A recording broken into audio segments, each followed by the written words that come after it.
नमस्कार दोस्तों, जय श्री राम। कैसे हैं आप सब? आशा करती हूँ आप सब बहुत अच्छे होंगे। दोस्तों, आज एकादशी है। मैं भगवान श्री रामचंद्र जी के 108 नाम का पाठ कर रही थी। सोचा क्यों ना आपको भी सुनाऊँ, आपको भी अच्छा लगेगा। दोस्तों, भगवान के तो अनेक नाम हैं, जिनमें से कुछ नामों का वर्णन किया गया है।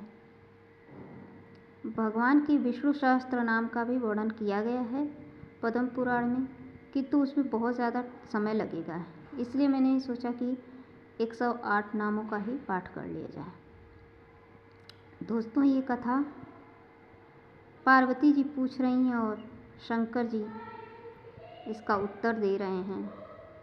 तो छोटी सी कथा है, उसको सुनाने के बाद मैं आपको भगवान के 108 नामों का पाठ सुनाऊंगी।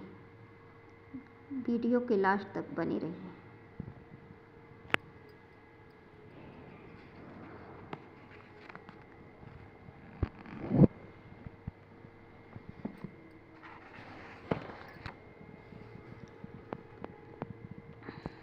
दोस्तों, माता पार्वती भगवान के विष्णु के सहस्त्र नामों का पाठ करके ही रोज भोजन किया करती थी। वही कथा इसमें वर्णन किया गया है। आइए सुनते हैं। पार्वती जी ने कहा, नाथ, आपने उत्तम वैष्णव धर्म का भली भांति वर्णन किया। वास्तव में परमात्मा श्री विष्णु का स्वरूप गोपनीय से भी अत्यंत गोपनीय है। सर्वदेव वंदित महेश्वर, मैं आपके प्रसाद से धन्य और कृतकृत्य हो गई। अब मैं भी सनातन श्रीदेव श्रीहरि का पूजन करूंगी। श्री महादेव जी बोले, देवी, बहुत अच्छा, बहुत अच्छा। तुम संपूर्ण इंद्रियों के स्वामी भगवान श्री लक्ष्मीपति का पूजन अवश्य करो। भद्रे, मैं तुम जैसी वैष्णवी पत्नी को पाकर अपने को कृतकृत्य मानता हूँ। वशिष्ठ जी कहते हैं, तदंतर वामदेव जी के उपदेशानुसार पार्वती जी प्रतिदिन श्री विष्णु सहस्त्र नाम का पाठ करने के पश्चात भोजन करने लगी। एक दिन परम मनोहर कैलाश शिखर पर भगवान श्री विष्णु की आराधना करके भगवान शंकर ने पार्वती जी को अपने साथ भोजन करने के लिए बुलाया। तब पार्वती जी ने कहा, प्रभु, मैं श्री विष्णु सहस्त्र नाम का पाठ करने के पश्चात भोजन करूंगी, तब तक आप भोजन कर लें। यह सुनकर श्री महादेव जी ने हंसते हुए कहा, पार्वती, तुम धन्य हो, पुण्यात्मा हो, क्योंकि भगवान श्री विष्णु में तुम्हारी भक्ति है। देवी,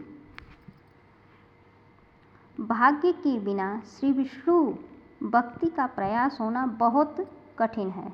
सुमुखी, मैं तो राम राम राम इस प्रकार जप करते हुए परम मनोहर श्री राम नाम में ही निरंतर रमण करता हूँ। श्री राम नाम संपूर्ण सहस्त्र नाम के समान है। पार्वती, रकारादि जितने नाम हैं उन्हें सुनकर राम नाम की आशंका से मेरा मन प्रसन्न हो जाता है। अतः महादेवी, तुम राम नाम का उच्चारण करके इस समय मेरे साथ भोजन करो। यह सुनकर पार्वती जी ने राम नाम का उच्चारण करके भगवान शंकर के साथ बैठकर भोजन किया। इसके बाद उन्होंने प्रसन्नचित्त होकर पूछा, देवेश्वर, आपने राम नाम को महत्वपूर्ण सहस्त्र नाम के तुल्य बतलाया है। यह सुनकर राम नाम में मेरी बड़ी भक्ति हो गई है। अतः भगवान श्री राम के यदि और भी नाम हो तो बताइए। श्री महादेव जी बोले, पार्वती सुनो, मैं श्री रामचंद्र जी के नामों का वर्णन करता हूँ। लौकिक और वैदिक जितने भी शब्द हैं वे सब श्री रामचंद्र जी के ही नाम हैं, किंतु सहस्त्र नाम उन सब में अधिक है और उन सहस्त्र नामों में भी श्री राम जी के 108 नामों की प्रधानता अधिक है। श्री विष्णु का एक एक नाम ही सब वेदों से अधिक माना गया है। वैसे ही 1000 नामों के समान अकेला श्री राम नाम माना गया है।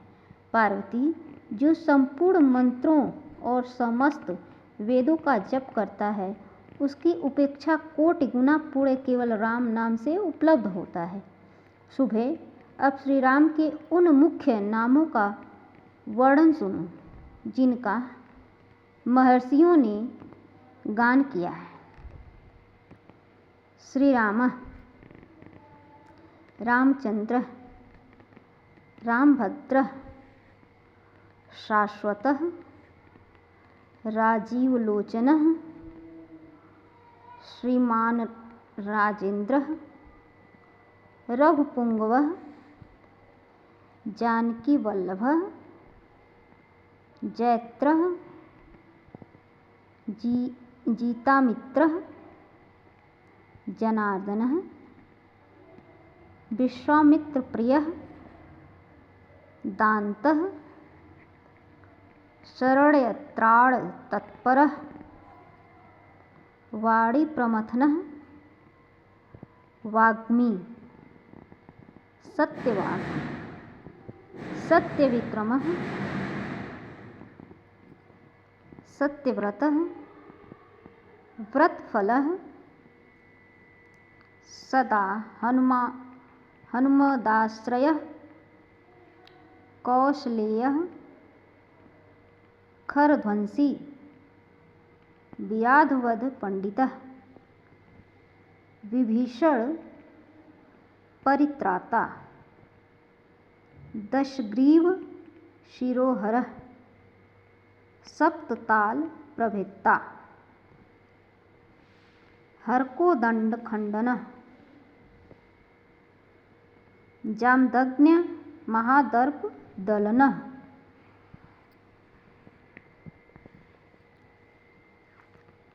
ताड़कांत कृत, वेदांतपारः, वेदात्मा, भवबंधैक भेषजः, दूषण त्रिशोअरिः, त्रिमूर्तिः, त्रिगुणः, त्रयी, त्रिविक्रमः, त्रिलोकात्मा, पुण्यचारित्र कीर्तनः, त्रिलोकरक्षकः, धन्वी, दंडकारण्य वासकृत, अहल्यापावनः, पितृभक्तः, वरप्रदः, जितेन्द्रियः, जितक्रोधः, जितलोभः, जगद्गुरु, ऋक्षवासन,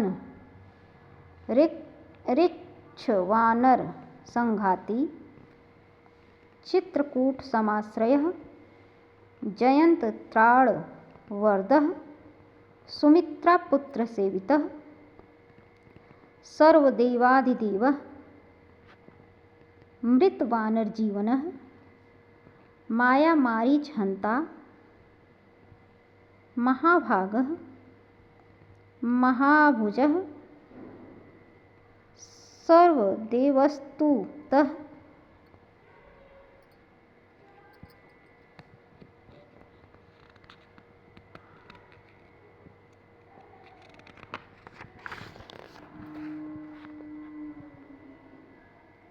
सौम्य, ब्रह्मण्य, मुनिसत्तमः, महायोगी, महोदारः, सुग्रीवस्थिर राज्यदः, सर्वपुण्याधिक फलः, स्मृत सर्वाघनाशनः, आदिपुरुषः, महापुरुषः, परमः पुरुषः, पुण्योदयः, महासारः, पुराण पुरुषोत्तमः, स्मित वक्त्रः, मितभाषी, पूर्वभाषी, राघवः, अनंत गुण गंभीरः धीरोदात्त गुणोत्तरः माया मानुष चारित्रः महादेवाभिपूजितः सेतुकृत जितवारिशः सर्वतीर्थमयः हरिः श्यामांगः सुंदरः शूरः पीतवासाः धनुर्धरः सर्वयज्ञाधिपः यज्ञः जरामरणवर्जितः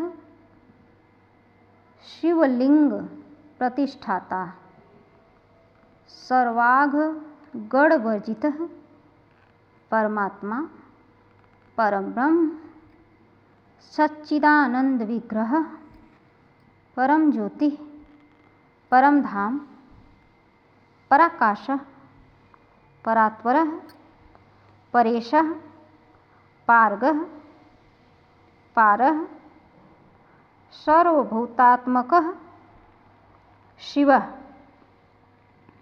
ये श्री रामचंद्र जी के 108 नाम हैं। देवी, ये नाम गोपनीय से भी गोपनीय हैं, किंतु स्नेहवश मैंने इन्हें तुम्हारे सामने प्रकाशित किया है। जो भक्ति युक्त चित्त से इन नामों का पाठ या श्रवण करता है, वह 100 कोटि कल्पों में किए हुए समस्त पापों से मुक्त हो जाता है। पार्वती, इन नामों का भक्ति भाव से पाठ करने वाले मनुष्यों के लिए जल भी स्थल हो जाता है, शत्रु मित्र बन जाते हैं, राजा दास हो जाते हैं, जलती हुई आग शांत हो जाती है, समस्त प्राणी अनुकूल हो जाते हैं, चंचल लक्ष्मी भी स्थिर हो जाती है, ग्रह अनुग्रह करने लगते हैं तथा समस्त उपद्रव शांत हो जाते हैं।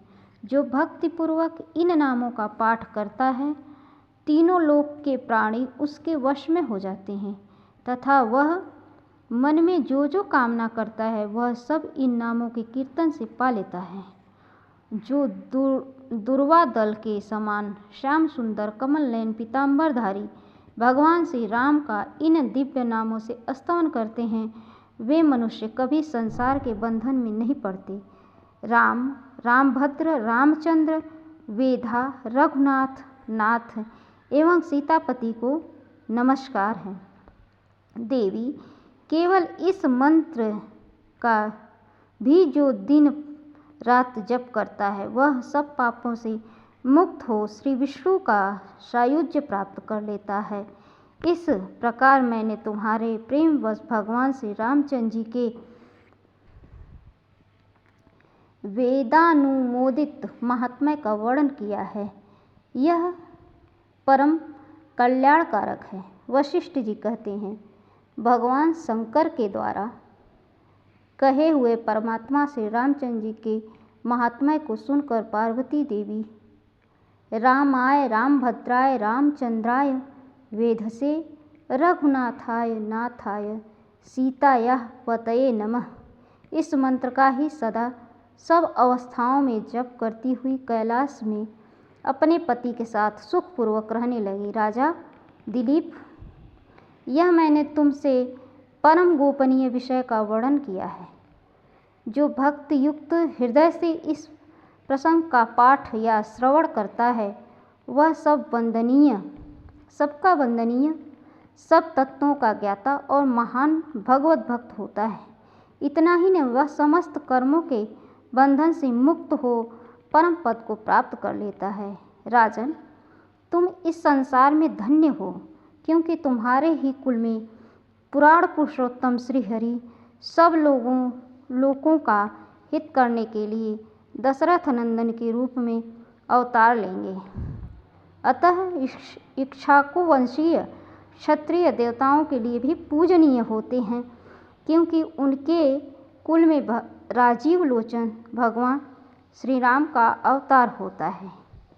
बोलिए श्री वृंदावन बिहारी लाल की जय। दोस्तों, आशा करती हूँ आप लोगों को यह प्रसंग बहुत अच्छा लगा होगा। आप भी इसका श्रवण करें और पठन करें। धन्यवाद। मिलते हैं अगले ब्लॉग में।